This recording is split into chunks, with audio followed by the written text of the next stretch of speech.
What if I told you that a single mistake, one reckless decision, led to the total destruction of an empire? Not just defeat, but complete annihilation, with cities reduced to ashes, its people massacred, and its name erased from history. The Khwarezmian Empire was once a powerful force, stretching across Persia, Central Asia, and parts of Afghanistan. It was rich, strategically located on the Silk Road, and commanded vast resources. Yet in just 2 years, 1219 to 1221, it was utterly wiped out. So what happened? How did an empire at its peak fall so fast? And what role did Genghis Khan and the Mongols play in this downfall? The answer lies in one fateful decision made by the Khwarezmian ruler, a decision that would unleash the wrath of the Mongols like never before. This is the story of the fall of the Khwarezmian Empire. Before its catastrophic fall, the Khwarezmian Empire was a rising power in Central Asia. It emerged in the late 12th century, originally as a vassal state under the Seljuk Empire. However, as the Seljuks weakened, the Khwarezmians seized the opportunity to expand their territory and gain independence. By the early 13th century, under Sultan Ala ad-Din Muhammad, the empire reached its peak, controlling lands from modern-day Iran and Turkmenistan to parts of Afghanistan and Uzbekistan.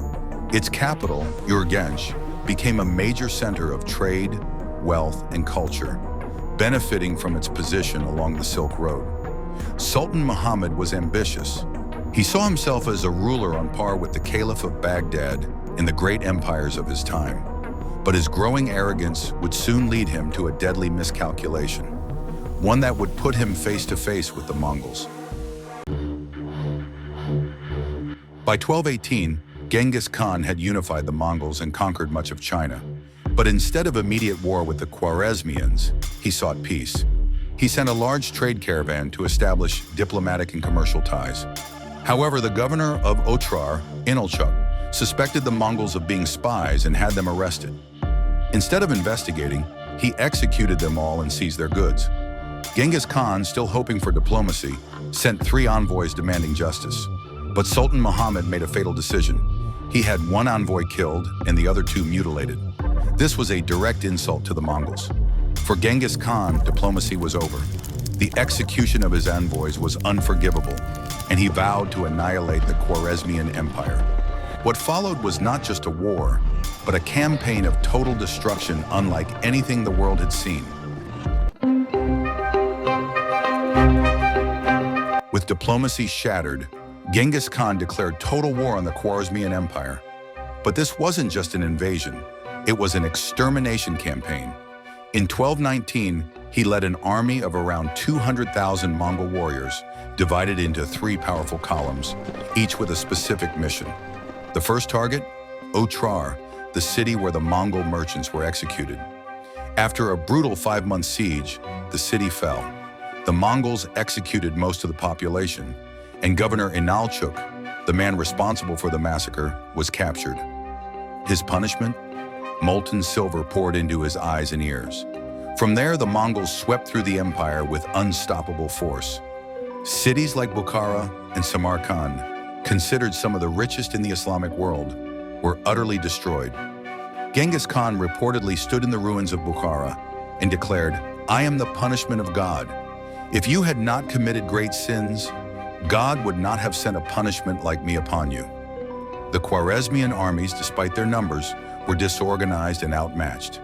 The Mongols used superior tactics, siege warfare, and psychological terror to crush all resistance. The empire was collapsing fast, and the Sultan, he was nowhere to be found. As the Mongols advanced, Sultan Ala ad-Din Muhammad panicked.